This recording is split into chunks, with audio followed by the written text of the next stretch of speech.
ನಿಮ್ಮ ಪರೀಕ್ಷೆಯಲ್ಲಿ degrees of comparison ಬಗ್ಗೆ ಒಂದು ಕ್ವಶನನ್ನು ಕೇಳ್ತಾರೆ. ಇಲ್ಲಿ ಕಂಪ್ಯಾರಿಟಿವ್ ಕೊಟ್ಟು ಸೂಪರ್ಲೇಟಿವ್ ಡಿಗ್ರಿಗೆ ಚೇಂಜ್ ಮಾಡಿ ಅಥವಾ ಸೂಪರ್ಲೇಟಿವ್ ಕೊಟ್ಟು ಕಂಪ್ಯಾರಿಟಿವ್ಗೆ ಚೇಂಜ್ ಮಾಡಿ ಈ ರೀತಿಯ ಕ್ವಶನ್ಸ್ಗಳನ್ನು ಕೊಡ್ತಾರೆ. ಸೊ ಇವುಗಳನ್ನು ಸುಲಭವಾಗಿ ಯಾವ ರೀತಿ ಸಾಲ್ವ್ ಮಾಡೋದು ಅನ್ನೋದನ್ನು ಇಲ್ಲಿ ಕೆಲವೊಂದಿಷ್ಟು ಉದಾಹರಣೆಗಳೊಂದಿಗೆ ನಾವು ಡಿಸ್ಕಷನ್ ಮಾಡ್ತಾ ಹೋಗೋಣ ವಿದ್ಯಾರ್ಥಿಗಳೇ. ನೋಡಿ, ಇಲ್ಲಿ ಮೊದಲನೇದಾಗಿ ಚೇಂಜ್ ಇಂಟು ಕಂಪ್ಯಾರಿಟಿವ್ ಡಿಗ್ರಿ ಅಂತೇಳಿ ಕೆಲವೊಂದಿಷ್ಟು ಎಕ್ಸಸೈಸ್ಗಳಿದ್ದಾವೆ. ಇವುಗಳನ್ನು ಮೊದಲಿಗೆ ಸಾಲ್ವ್ ಮಾಡೋಣ. ಫಸ್ಟ್ ಸೆಂಟೆನ್ಸ್ ನೋಡಿ, this is the biggest building in the town. ಇಲ್ಲಿ ಗಮನಿಸಬಹುದು ವಿದ್ಯಾರ್ಥಿಗಳೇ, ದ ಬಿಗ್ಗೆಸ್ಟ್ ಅಂತ ಏನು ಅಡ್ಜೆಕ್ಟಿವ್ ಇದೆನೋ ಇದು ಸೂಪರ್ಲೇಟಿವ್ ಫಾರ್ಮಲ್ಲಿದೆ. ನಮಗೆ ಈಗ ಚೇಂಜ್ ಮಾಡಲಿಕ್ಕೆ ಹೇಳಿರ್ತಕ್ಕಂಥದ್ದು ಕಂಪ್ಯಾರಿಟಿವ್ ಡಿಗ್ರಿಗೆ. ಸೊ ನೋಡಿ, ಮೊದಲಿಗೆ ಏನು ಮಾಡಬೇಕು ಅಂದರೆ ಕೊಟ್ಟಿರೋ ಸೆಂಟೆನ್ಸನ್ನು ಡಿವೈಡ್ ಮಾಡ್ಕೋಬೇಕು. ಹೇಗೆ ಡಿವೈಡ್ ಮಾಡೋದು ಅಂದರೆ ಸಬ್ಜೆಕ್ಟ್ ಪ್ಲಸ್ ಹೆಲ್ಪಿಂಗ್ ವರ್ಬ್ ಅಂದರೆ ದಿಸ್ ಈಸ್ ಅನ್ನೋದು ಫಸ್ಟ್ ಪಾರ್ಟ್ ಆಗುತ್ತೆ, ಮತ್ತು ಅಡ್ಜೆಕ್ಟಿವ್ ಪಾರ್ಟ್ ದ ಬಿಗ್ಗೆಸ್ಟ್ ಏನಿದೆನೋ ಇದು ಸೆಕೆಂಡ್ ಪಾರ್ಟ್, ಮತ್ತು ಉಳಿದಿರ್ತಕ್ಕಂತಹ ಪಾರ್ಟ್ ಏನಿರುತ್ತೋ ಉಳಿದಿರ್ತಕ್ಕಂಥ ಎಲ್ಲ ಸೆಂಟೆನ್ಸ್ನ ಭಾಗ ಏನಿರುತ್ತೋ ಥರ್ಡ್ ಪಾರ್ಟ್ ಅಂತ ಕನ್ಸಿಡರ್ ಮಾಡೋಣ. ಈಗ ಈ ರೀತಿ ಸೂಪರ್ಲೇಟಿವ್ ಡಿಗ್ರಿಯ ಸೆಂಟೆನ್ಸನ್ನು ಡಿವೈಡ್ ಮಾಡ್ಕೊಂಡ್ಮೇಲೆ ನಾವು ಕಂಪ್ಯಾರಿಟಿವ್ ಮಾಡಬೇಕು ಅಂದರೆ 4 ಭಾಗಗಳನ್ನಾಗಿ ನಾವು ಸೆಂಟೆನ್ಸನ್ನು ಕಂಪ್ಯಾರಿಟಿವಲ್ಲಿ ಡಿವೈಡ್ ಮಾಡ್ಕೋಬೇಕಾಗತ್ತೆ. ಈಗ ಇಲ್ಲಿ ಕೊಟ್ಟಿರೋ ಸೂಪರ್ಲೇಟಿವ್ ಸೆಂಟೆನ್ಸ್ನ ಫಸ್ಟ್ ಪಾರ್ಟ್ ಏನಿದೆನೋ ಅಂದರೆ ದಿಸ್ ಈಸ್ ಏನಿದೆನೋ ಇದನ್ನು ಫಸ್ಟ್ ಪಾರ್ಟ್ ಆಗಿ ಹಾಗೇನೆ ಬರ್ಕೋಬೇಕು ಕಂಪ್ಯಾರಿಟಿವ್ಗೋಸ್ಕರ. ದಿಸ್ ಈಸ್ ಅಂತಕ್ಕಂಥದ್ದು ನೋಡಿ, ಇದು first part as it is same ಇರುತ್ತೆ. ಇನ್ನು ಅಡ್ಜೆಕ್ಟಿವ್ ಪಾರ್ಟ್ ದ ಬಿಗ್ಗೆಸ್ಟ್ ಏನಿತ್ತೋ ಇದರ ಒಂದು ಕಂಪ್ಯಾರಿಟಿವ್ ಫಾರ್ಮ್ ಏನಾಗುತ್ತೆ, ಬಿಗ್ಗರ್ ದ್ಯಾನ್ ಅಂತ ಆಗುತ್ತಲ್ವಾ. ಸೊ ಬಿಗ್ಗರ್ ದ್ಯಾನ್ ಅಂತ ಬರ್ಕೊಳ್ತೇವೆ ವಿದ್ಯಾರ್ಥಿಗಳೇ, ಇದು ಬಹಳ ಮುಖ್ಯ. ಇನ್ನು ಥರ್ಡ್ ಪಾರ್ಟ್ ಯಾವಾಗಲೂ ಕೂಡ ನೋಡಿ ಕಂಪ್ಯಾರಿಟಿವ್ ಕೇಳಿದ್ದಾರೆ ಅಂದರೆ ಥರ್ಡ್ ಪಾರ್ಟ್ ಇದು ಫಿಕ್ಸ್ ಆಗಿರುತ್ತೆ, ಎನಿ ಅದರ್ ಅಂತಕ್ಕಂಥದ್ದು. ಸೊ ಇಲ್ಲಿ ನಾವು ಥರ್ಡ್ ಪಾರ್ಟ್ ಆಗಿ ಎನಿ ಅದರನ್ನು ಬರೆದುಕೊಳ್ಳೋಣ, ಎನಿ ಅದರ್ ಅಂತ ಆಯಿತು. ಇನ್ನು ಫೋರ್ತ್ ಪಾರ್ಟ್ ಆಗಿ ನೋಡಿ, ಇಲ್ಲಿ ಥರ್ಡ್ ಪಾರ್ಟ್ ಏನಿದೆ ಅಲ್ವಾ, ಬಿಲ್ಡಿಂಗ್ ಇನ್ ದ ಟೌನ್, ಇದನ್ನು ಆ್ಯಸ್ ಇಟ್ ಈಸ್ ಬರ್ಕೋಬೇಕು ವಿದ್ಯಾರ್ಥಿಗಳೇ. ಎನಿ ಅದರ್ ಆದಮೇಲೆ ಇದನ್ನು ಆ್ಯಸ್ ಇಟ್ ಈಸ್ ಬರೆದುಕೊಳ್ಳೋಣ. ಬಿಲ್ಡಿಂಗ್ ನೋಡಿ ಎಷ್ಟು ಸುಲಭ ಇದೆ, ಇನ್ ದ ಟೌನ್ ಅಂತ ಬರೆದ್ರೆ ವಿದ್ಯಾರ್ಥಿಗಳೇ ನಮ್ಮ ಒಂದು ಕಂಪ್ಯಾರಿಟಿವ್ ಡಿಗ್ರಿ ಸೆಂಟೆನ್ಸ್ ಸಿಗುತ್ತೆ. ಸೆಕೆಂಡ್ ಸೆಂಟೆನ್ಸನ್ನು ಕೂಡ ಇದೇ ರೀತಿ ಮಾಡೋಣ. ಮೊದಲನೇದಾಗಿ ನೋಡಿ, ಮೇಘನ ಈಸ್ ಇದೆ ಅಲ್ವಾ, ಇದನ್ನು ಫಸ್ಟ್ ಭಾಗ ಆಗಿ ಪರಿಗಣಿಸೋಣ. ದ ಮೋಸ್ಟ್ ಇಂಟೆಲಿಜೆಂಟ್ ಇರೋದು ಸೆಕೆಂಡ್ ಪಾರ್ಟ್, ಮತ್ತು ಗರ್ಲ್ ಇನ್ ದ ಕ್ಲಾಸ್ ಇರೋದು ಥರ್ಡ್ ಪಾರ್ಟ್ ಆಗುತ್ತೆ ವಿದ್ಯಾರ್ಥಿಗಳೇ. ಈಗ ಮೊದಲನೇ ಪಾರ್ಟ್ ಮೇಘನ ಈಸನ್ನು ಆ್ಯಸ್ ಇಟ್ ಈಸ್ ಬರೆದುಕೊಳ್ಳೋಣ. ಮೇಘನ ಈಸ್ ಅಂತ ಬರ್ಕೊಳ್ತೇವೆ. ಇನ್ನು ಸೆಕೆಂಡ್ ಪಾರ್ಟ್ ನೋಡಿ, ಇಲ್ಲಿ ಏನು ಮೊದಲನೇ ಸೆಂಟೆನ್ಸ್ನಲ್ಲಿ ಬಿಗ್ಗರ್ ದ್ಯಾನ್ ಮಾಡಿದ್ವೋ ಅದೇ ರೀತಿ ಇಲ್ಲಿ ಮೋಸ್ಟ್ ಇಂಟೆಲಿಜೆಂಟ್ ಏನಿತ್ತೋ ಇದನ್ನು ಮೋರ್ ಇಂಟೆಲಿಜೆಂಟ್ ದ್ಯಾನ್ ಅಂತ ಬರೆದುಕೊಳ್ಬೇಕು ವಿದ್ಯಾರ್ಥಿಗಳೇ. ಮೋರ್ ಇಂಟೆಲಿಜೆಂಟ್ ದ್ಯಾನ್ ಅಂತ ಬರೆದುಕೊಳ್ತೇವೆ. ಇನ್ನು ಥರ್ಡ್ ಪಾರ್ಟ್ ಏನಿತ್ತೋ ಎನಿ ಅದರ್ ಅಂತಕ್ಕಂಥದ್ದು ನೋಡಿ ಗಮನಿಸ್ಬೋದು, ಇಲ್ಲಿ ಎನಿ ಅದರ್ ಬರ್ಕೊಂಡಿದ್ವು ಅಲ್ವಾ, ಇಲ್ಲೂ ಕೂಡ ಸೇಮ್ ಬರ್ಕೋಬೇಕು, ಎನಿ ಅದರ್ ಅಂತ ಬರೆದುಕೊಳ್ತೇವೆ. ಇನ್ನು ನೋಡಿ ಫೋರ್ತ್ ಪಾರ್ಟ್ ಆಗಿರ್ತಕ್ಕಂತಹ ಬಿಲ್ಡಿಂಗ್ ಇನ್ ದ ಕ್ಲಾಸನ್ನು ಫೋರ್ತ್ ಪಾರ್ಟಾಗಿ ತೆಗೆದುಕೊಳ್ತೇವೆ. ಅಂದರೆ ಕೊಟ್ಟಿರೋ ಸೆಂಟೆನ್ಸ್ನಲ್ಲಿ ಥರ್ಡ್ ಪಾರ್ಟ್ ಏನಿತ್ತೋ ಅದನ್ನು ಇಲ್ಲಿ ನಾವು ಫೋರ್ತ್ ಪಾರ್ಟಲ್ಲಿ ಬರೆದುಕೊಳ್ಳಬೇಕು. ಗರ್ಲ್ ಇನ್ ದ ಕ್ಲಾಸ್ ಅಂತ ಬರೆದುಕೊಳ್ತೇವೆ ವಿದ್ಯಾರ್ಥಿಗಳೇ. ಗಮನಿಸ್ಬೋದು ಎಷ್ಟೊಂದು ಸುಲಭ ಇದೆ ಅಂತ. ಈಗ ಮೂರನೇ ಒಂದು ಸೆಂಟೆನ್ಸನ್ನು ಕೂಡ ಇದೇ ರೀತಿ ಮಾಡೋಣ. ವಿರಾಟ್ ಕೊಹ್ಲಿ ಈಸ್ ಇದನ್ನು ಫಸ್ಟ್ ಪಾರ್ಟಾಗಿ ತೆಗೆದುಕೊಳ್ಳಿ. ದ ಬೆಸ್ಟ್ ಅಂತ ಏನಿದೆನೋ ಇದನ್ನು ಸೆಕೆಂಡ್ ಪಾರ್ಟಾಗಿ ತೆಗೆದುಕೊಳ್ಳಿ. ಕ್ರಿಕೆಟರ್ ಇನ್ ದ ವರ್ಲ್ಡನ್ನು ಥರ್ಡ್ ಪಾರ್ಟಾಗಿ ತೆಗೆದುಕೊಳ್ತೇವೆ. ಇಲ್ಲಿ ಫಸ್ಟ್ ಪಾರ್ಟನ್ನು ಆ್ಯಸ್ ಇಟ್ ಈಸ್ ಬರೆದುಕೊಳ್ಳೋಣ, ಅಂದರೆ ವಿರಾಟ್ ಕೊಹ್ಲಿಯನ್ನು ತೆಗೆದುಕೊಳ್ತೇವೆ. ವಿರಾಟ್ ಕೊಹ್ಲಿ ಅಂತ ತೆಗೆದುಕೊಂಡು ನೋಡಿ ದ ಬೆಸ್ಟ್ ಇದೆ, ಇದರ ಒಂದು ಕಂಪ್ಯಾರಿಟಿವ್ ಫಾರ್ಮ್ ಏನಾಗುತ್ತೆ, ಬೆಟರ್ ಆಗುತ್ತಲ್ವಾ. So better than Virat Kohli, sorry helping ವರ್ಬನ್ನು ಬಿಟ್ಟಿದ್ದೇವೆ, ಹೆಲ್ಪಿಂಗ್ ವರ್ಬನ್ನು ಕೂಡ ಬರೆದುಕೊಳ್ಬೇಕು. ಈಸ್ ಬೆಟರ್ ದ್ಯಾನ್ ಆಯಿತು. ಇನ್ನು third part any other fix ಇತ್ತಲ್ವ, ಅದನ್ನೇ ತೆಗೆದುಕೊಳ್ತೇವೆ, ಎನಿ ಅದರ್. ಮತ್ತು ಇಲ್ಲಿ ನೋಡಿ ಕ್ರಿಕೆಟರ್ ಇನ್ ದ ವರ್ಲ್ಡ್ ಇರೋದನ್ನು ಆ್ಯಸ್ ಇಟ್ ಈಸ್ ಕೊನೆಗೆ ಮತ್ತೆ ಬರಿತೇವೆ. ಕ್ರಿಕೆಟರ್ ಇನ್ ದ ವರ್ಲ್ಡ್ ಅಂತ ನಾವು ಕಂಪ್ಯಾರಿಟಿವ್ ಬರಿತಾ ಇದ್ದೇವೆ ವಿದ್ಯಾರ್ಥಿಗಳೇ. ಈಗ ನೋಡಿ ಫೋರ್ತ್ ಸೆಂಟೆನ್ಸನ್ನು ನೋಡೋಣ. Nalini is the most beautiful girl ಇದೆ. ಇಲ್ಲಿ ನಳಿನಿ ಈಸ್ ಅನ್ನೋದು first part, the most beautiful ಅಂತಕ್ಕಂಥದ್ದು ಸೆಕೆಂಡ್ ಪಾರ್ಟ್, ಗರ್ಲ್ ಅನ್ನೋದು ಥರ್ಡ್ ಪಾರ್ಟ್ ಆಗಿದೆ. ಸೊ ಈಗ ಫಸ್ಟ್ ಪಾರ್ಟನ್ನು ಆ್ಯಸ್ ಇಟ್ ಈಸ್ ಬರೆದುಕೊಳ್ಳೋಣ.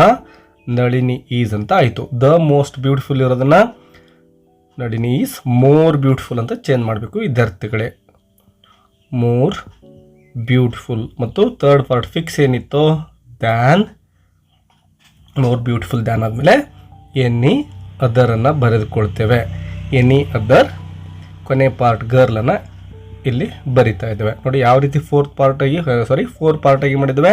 Nalini is more beautiful than any other girl. ಈ ರೀತಿ 4 ಭಾಗವಾಗಿ ಡಿವೈಡ್ ಮಾಡ್ಕೊಳ್ತೇವೆ ಸೆಂಟೆನ್ಸನ್ನು. ಬಟ್ ಬರೀಬೇಕಾದ್ರೆ ನೀವೇನು ಈ ರೀತಿ ಡಿವೈಡ್ ಮಾಡೋಕ್ಕೆ ಹೋಗ್ಬಿಡಿ, ಹಾಗೆ ಬರೀರಿ. ಅರ್ಥ ಮಾಡ್ಕೊಳ್ಳೋಕೆ ಮಾತ್ರ ನಾವು ಇಲ್ಲಿ ಡಿವೈಡ್ ಮಾಡ್ತಕ್ಕಂಥದ್ದು. English is the easiest subject ಇದೆ ವಿದ್ಯಾರ್ಥಿಗಳೇ, ಗಮನಿಸಿ. ಇಂಗ್ಲೀಷ್ ಈಸ್ ಅನ್ನೋದು first part, the easiest second part, subject ಅನ್ನೋದು ಥರ್ಡ್ ಪಾರ್ಟ್. ಈಗ ಫಸ್ಟ್ ಪಾರ್ಟನ್ನು ಆ್ಯಸ್ ಇಟ್ ಈಸ್ ಬರೆದುಕೊಳ್ಳಿ, ಇಂಗ್ಲೀಷ್ ಈಸ್ ಅಂತ. ಮತ್ತು ಈಜಿಯೆಸ್ಟ್ ಇದೆ ನೋಡಿ, ಈಸಿಯರ್ ದ್ಯಾನ್ ಅಂತ ಬರಿತೇವೆ. Easier than third part, any other ಕೊನೆ ಪಾರ್ಟ್ ಸಬ್ಜೆಕ್ಟ್. ನೋಡಿ ಎಷ್ಟೊಂದು ಸುಲಭವಾಗಿ ನಾವು ಚೇಂಜ್ ಮಾಡ್ಬೋದು ಅಂತ. ನೋಡಿ English is first part, easier than second part, any other third part, subject ಅನ್ನೋದು ಫೋರ್ತ್ ಪಾರ್ಟ್ ಆಗಿ ಸೆಂಟೆನ್ಸಲ್ಲಿ ಬರ್ತಕ್ಕಂಥದ್ದು. ಇನ್ನು ಚೇಂಜ್ ಇಂಟು ಸೂಪರ್ಲೇಟಿವ್ ಡಿಗ್ರಿ ಅಂತ ಕೊಟ್ಟಿದ್ರೆ, ಅಂದರೆ ಇಲ್ಲಿ ಏನು ಮಾಡಿರ್ತಾರೆ ಅಂದರೆ ಕಂಪ್ಯಾರಿಟಿವ್ ಸೆಂಟೆನ್ಸನ್ನು ಕೊಟ್ಟಿರ್ತಾರೆ, ಅದನ್ನು ನಾವು ಸೂಪರ್ಲೇಟಿವ್ ಡಿಗ್ರಿಗೆ ಚೇಂಜ್ ಮಾಡಬೇಕಾಗುತ್ತೆ. ಇಲ್ಲೂ ಕೂಡ ಅಷ್ಟೇ ತುಂಬ ಸಿಂಪಲ್ ಆಗಿ ನಾವು ಮಾಡ್ಬೋದು ಸೆಂಟೆನ್ಸನ್ನು ಡಿವೈಡ್ ಮಾಡಿಕೊಂಡು. ಮೊದಲನೇ ಸೆಂಟೆನ್ಸನ್ನು ಗಮನಿಸಿ ವಿದ್ಯಾರ್ಥಿಗಳೇ.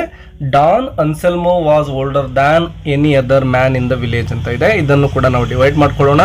ಗಮನಿಸಿ ವಿದ್ಯಾರ್ಥಿಗಳೇ, ಡಾನ್ ಅನ್ಸೆಲ್ಮೋ ವಾಸ್ ಅನ್ನೋದು ಫಸ್ಟ್ ಪಾರ್ಟ್, ಓಲ್ಡರ್ ದ್ಯಾನ್ ಅನ್ನೋದು ಸೆಕೆಂಡ್ ಪಾರ್ಟ್, ಎನಿ ಅದರ್ ಅನ್ನೋದು ಥರ್ಡ್ ಪಾರ್ಟ್, ಮತ್ತು ಮ್ಯಾನ್ ಇನ್ ದ ವಿಲೇಜ್ ಅನ್ನೋದು ಫೋರ್ತ್ ಪಾರ್ಟ್ ಆಗಿರುತ್ತೆ ವಿದ್ಯಾರ್ಥಿಗಳೇ. ಸೊ ಅಲ್ಲಿ ಮೊದಲಿಗೆ ನಾವು ಏನು ಸೂಪರ್ಲೇಟಿವನ್ನು ಕೊಟ್ಟಿರ್ತಾ ಇದ್ರು ಅದನ್ನು 3 ಭಾಗ ಮಾಡ್ಕೊಳ್ತಾ ಇದ್ವಿ. ಇಲ್ಲಿ ಕಂಪ್ಯಾರಿಟಿವ್ ಕೊಟ್ಟಿರ್ತಾರೆ, ಅದನ್ನು 4 ಭಾಗ ಆಗಿ ಮಾಡ್ಕೊಳ್ತೇವೆ. ಇದನ್ನು ನೆಕ್ಸ್ಟ್ ಏನು ಮಾಡ್ತೇವೆ, 3 ಭಾಗಕ್ಕೆ ಕನ್ವರ್ಟ್ ಮಾಡ್ತೇವೆ. ಹೇಗೆ ಅಂದರೆ ನೋಡಿ, ಮೊದಲಿಗೆ ಡಾನ್ ಅನ್ಸೆಲ್ಮೋ ಇದೆ ಅಲ್ವಾ, ಇದನ್ನು ಆ್ಯಸ್ ಇಟ್ ಈಸ್ ಬರ್ಕೋಬೇಕು ವಿದ್ಯಾರ್ಥಿಗಳೇ. ಸಿಂಪಲ್ ಇದೆ ನೋಡಿ, ಡಾನ್ ಅನ್ಸೆಲ್ಮೋ ವಾಸ್. ನೋಡಿ ಫಸ್ಟ್ ಪಾರ್ಟ್ನ ಆ್ಯಸ್ ಇಟ್ ಈಸ್ ಬರೀತಾ ಇದ್ದಾವೆ. ಓಲ್ಡರ್ ದ್ಯಾನ್ ಇರೋದನ್ನು ಸೂಪರ್ಲೇಟಿವ್ಗೆ ಚೇಂಜ್ ಮಾಡಬೇಕಲ್ವಾ.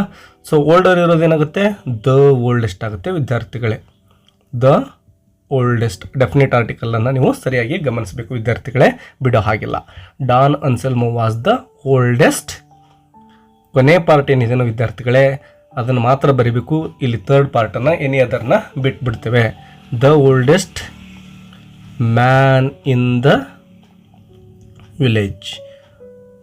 ನೋಡಿ ಇಲ್ಲಿ ಸೂಪರ್ಲೇಟಿವಲ್ಲಿ 3 ಭಾಗವನ್ನು, Don Anselmo was first part, the oldest second part, man in the village third part ಆಗಿರುತ್ತೆ. ಈಗ ನೆಕ್ಸ್ಟ್ ಸೆಕೆಂಡ್ ಸೆಂಟೆನ್ಸ್ ನೋಡಿ, Hanif was more talented than any other boy in the class ಅಂತ ಇದೆ ವಿದ್ಯಾರ್ಥಿಗಳೇ. ಇಲ್ಲಿ ಹನೀಫ್ ವಾಸ್ ಅಂತ first part, more talented than ಅನ್ನೋದು second part, any other ಅನ್ನೋದು third part, boy in the class ಅನ್ನೋದು ಫೋರ್ತ್ ಪಾರ್ಟ್ ಆಗಿದೆ ವಿದ್ಯಾರ್ಥಿಗಳೇ. ಈಗ ಫಸ್ಟ್ ಪಾರ್ಟನ್ನು ಆ್ಯಸ್ ಇಟ್ ಈಸ್ ಬರೆದುಕೊಳ್ಳೋಣ. ಹನೀಫ್ ವಾಸ್ ಅಂತ ಆಯಿತು. ಮೋರ್ ಟ್ಯಾಲೆಂಟೆಡ್ ದ್ಯಾನ್ ಇರೋದನ್ನು ಹನೀಫ್ ವಾಸ್, ದ ಮೋರ್ ಇರೋದನ್ನು ಮೋಸ್ಟ್ ಮಾಡಬೇಕು. ಮೋಸ್ಟ್ ಟ್ಯಾಲೆಂಟೆಡ್ ನೋಡಿ, Hanif was the most talented ಅಂತ ಆಯಿತು. ಈಗ ಎನಿ ಅದರ್ನ ಬಿಟ್ಬಿಡಬೇಕು, ಕೊನೆ ಪಾರ್ಟನ್ನು ಬರೀಬೇಕು. ಬಾಯ್ ಇನ್ ದ ಕ್ಲಾಸ್ ಅಂತ ನೋಡಿ. Hanif was first part, the most talented, boy in the class, 3 ಭಾಗವಾಗಿ ಚೇಂಜ್ ಮಾಡ್ತೇವೆ. ನೆಕ್ಸ್ಟ್ ಸೆಂಟೆನ್ಸ್, ವಾಂಗ್ಜಿಯಾ ವಾಸ್, ಇಲ್ಲಿ ಡ್ರೈವರ್ ಅಂತಾಗಿದೆ ವಿದ್ಯಾರ್ಥಿಗಳೇ, ಇದು ಬ್ರೇವರ್ ಅಂತ ಆಗಬೇಕು. Wang Jia was braver than any other boy in the village ಅಂತ ಇದೆ. ಸೊ ಇದನ್ನು ಏನು ಮಾಡೋದು ಅಂದರೆ ನೋಡಿ, ಡಿವೈಡ್ ಮಾಡ್ಕೊಳ್ಳಿ. Wang Jia was braver than any other boy in the village ಅಂತಕ್ಕಂಥದ್ದು. ಎನಿ ಅದರ್ನ ಡಿಲೀಟ್ ಮಾಡಿಬಿಡೋಣ.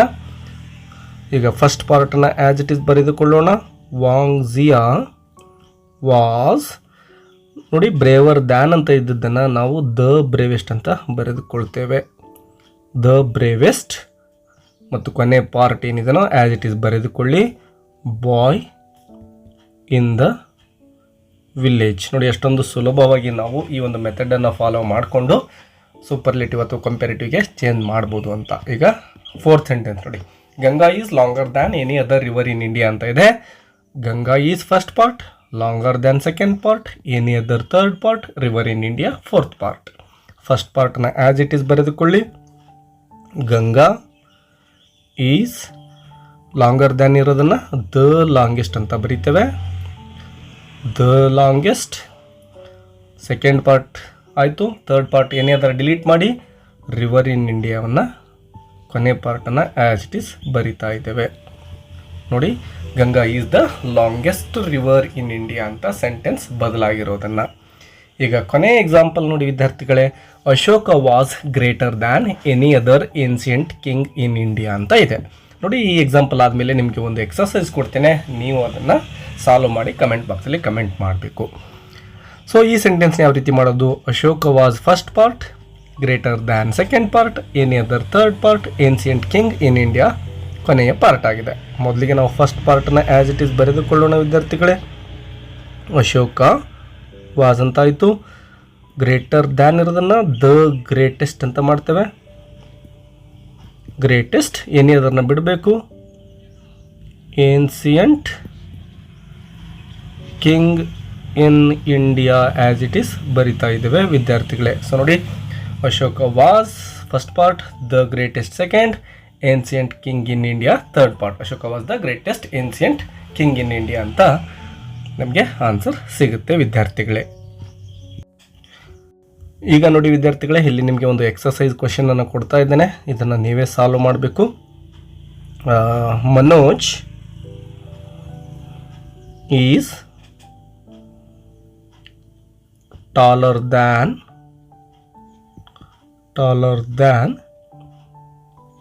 Any other boy in the class. Yes ವಿದ್ಯಾರ್ಥಿಗಳೇ, ಇದು ಒಂದು ಸೆಂಟೆನ್ಸ್, ಇನ್ನೊಂದು ಸೆಂಟೆನ್ಸ್ ಕೊಡ್ತಾ ಇದ್ದೇನೆ. ಎರಡು ಸೆಂಟೆನ್ಸನ್ನು ನೀವು ಆನ್ಸರ್ ಮಾಡಿ ಕಮೆಂಟ್ ಬಾಕ್ಸಲ್ಲಿ ಕಮೆಂಟ್ ಮಾಡಿ. ಇನ್ನೊಂದು ಸೆಂಟೆನ್ಸ್ ಯಾವುದಪ್ಪ ಅಂದರೆ ನೋಡಿ, ನವೀನ್ ಈಸ್ ದ, ಇಲ್ಲಿ ನಾನು ಸೂಪರ್ಲೇಟಿವ್ ಕೊಟ್ಟು ಕಂಪ್ಯಾರೇಟಿವ್ ಕೇಳ್ತಾ ಇದ್ದೇನೆ. Naveen is the fastest runner in the class. So ವಿದ್ಯಾರ್ಥಿಗಳೇ ನೋಡಿ, ಈ ಸೆಂಟೆನ್ಸನ್ನು ಅಂದರೆ ಫಸ್ಟ್ ಎಕ್ಸಸೈಸ್ ಏನಿದೆನೋ ಇದನ್ನು ನೀವು ಸೂಪರ್ಲೇಟಿವ್ಗೆ ಚೇಂಜ್ ಮಾಡಿ, ಸೆಕೆಂಡ್ ಸೆಂಟೆನ್ಸನ್ನು ಕಂಪ್ಯಾರೇಟಿವ್ಗೆ ಚೇಂಜ್ ಮಾಡಿ ಆನ್ಸರ್ನ ಕಮೆಂಟ್ ಬಾಕ್ಸಲ್ಲಿ ಕಮೆಂಟ್ ಮಾಡಿ ವಿದ್ಯಾರ್ಥಿಗಳೇ. ಗ್ರಾಮರ್ನ ಯಾವುದಾದ್ರೂ ಲೆಸನ್ ನಿಮಗೆ ಬೇಕು ಅಂದರೆ ಅದರ ಒಂದು ಟೈಟಲ್ನ ಕಮೆಂಟಲ್ಲಿ ಕಮೆಂಟ್ ಮಾಡಿ, ನಿಮಗೆ ಆ ಒಂದು ಟಾಪಿಕನ್ನು ಈಸಿಯಾಗಿ ಹೇಳ್ಕೊಡ್ತಕ್ಕಂತಹ ಪ್ರಯತ್ನವನ್ನು ನೆಕ್ಸ್ಟ್ ವಿಡಿಯೋದಲ್ಲಿ ಮಾಡ್ತೇನೆ. ಮತ್ತೆ ಸಿಗೋಣ. Take care and keep learning. Bye.